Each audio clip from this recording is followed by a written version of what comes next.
Several months ago, I had a minor health scare. It wasn't even a scare, it was like a potential minor health scare. It was nothing really, but it's stuck in my mind. And I want to tell you why. Because there are a lot of folks out there dealing with minor health scares, and there are a ton of people living with bigger health issues that consume a large part of their life. And I bring all this up because even the little stuff can change the whole color of the world you're walking around in. When I had this potential minor health scare, there were about 5 days of my life that just looked different. I'm not sure if I'd say the colors were brighter or duller exactly. I'm not sure if becoming slightly more aware of my mortality made me more joyful or more fearful. I'm not sure I can quite explain it, but if I was making like a visual map of my year so far, there are about 5 days that would be totally different in hue than the rest. It was like a filter was put on the light coming into my life. Everything was a darker shade. Everything was a little more opaque. Not necessarily worse, but richer in tone and stronger in saturation. My experience of the world was exaggerated, a little bolder. It's weird that even just a tiny, not really anything health concern that turned out to be nothing can change the color of our world. It's the Easter season and the springtime, and for most cultures and faith traditions around the world, it's a time to celebrate newness and rebirth and resurrection, a time to have a spring like hope, a time for new growth and for turning the page.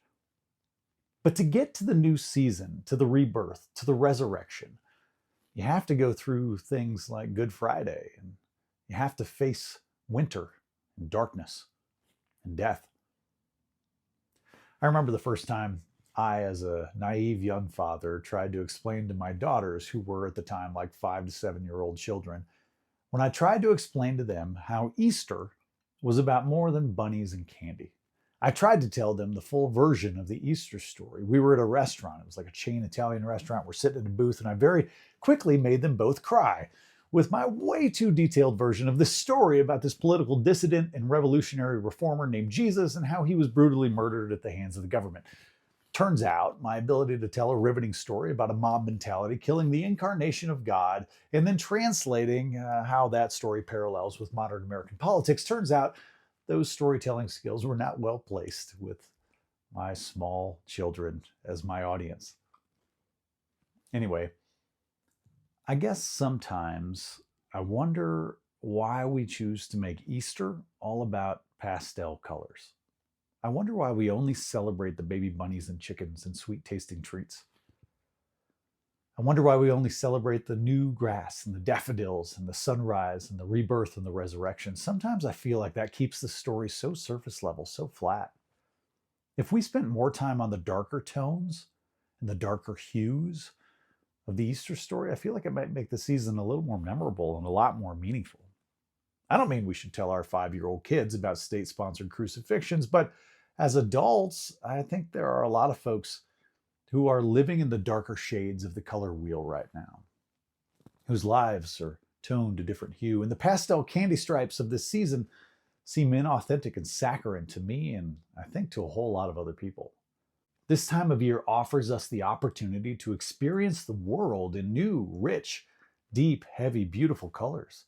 Yes, a resurrection is promised and delivered, but let's learn to just be with folks whose world is colored a little darker by a diagnosis or an addiction or the loss of a job. Let's learn to just sit with the people in our life who are struggling with mental illness, who are going through a breakup, or whose kids are running with a dangerous crowd. Let's learn to just be next to the people who we encounter who are experiencing homelessness or who are missing an estranged family member or who are overwhelmed by debt. Let's remind the people around us who are overstressed, overworked, and overstretched that they are not alone.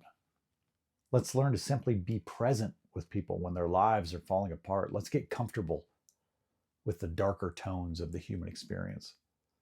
Let's not race toward resurrection and the pretty pastels. That will come, but we can't rush it. People who are experiencing their world through deeper shaded lenses need us to see it that way too, so that they don't feel so alone. You know, in the Easter story, as it's told in Mark's gospel specifically, after the women at the tomb, Mary Magdalene, Mary, the mother of James, and and Salome. After they learned that Jesus had risen, they were described as trembling and bewildered. Trembling and bewildered. Those are darker tones, aren't they? Of course they are. Their pain was so acute and so raw. Their loss was so real, and the prospect of Jesus coming back to life must have been such a heavy burden to even consider. Their world was shattered, and this only made things more confusing. Trembling and bewildered. Those are words that describe people who are sitting deep in the shadow of pain that accompanies loss and seeing the world through a lens coated in the navy, maroon, and indigo saturated tones of the truth of our human lives. Trembling and bewildered. I'm going to say a short prayer. You're welcome to join me. Loving God, there are people in our lives who are trembling and bewildered right now. Our instinct is to lighten their mood. Our instinct is to brighten their day. Our instinct is to color in the outlines of their life with soft and easy pastel shades. But God, your Easter story reminds us that our true role might be to get comfortable with the darker shades of this human experience, to sit in the shadows with your people, to simply be with the people in our lives when we encounter them in their time of need.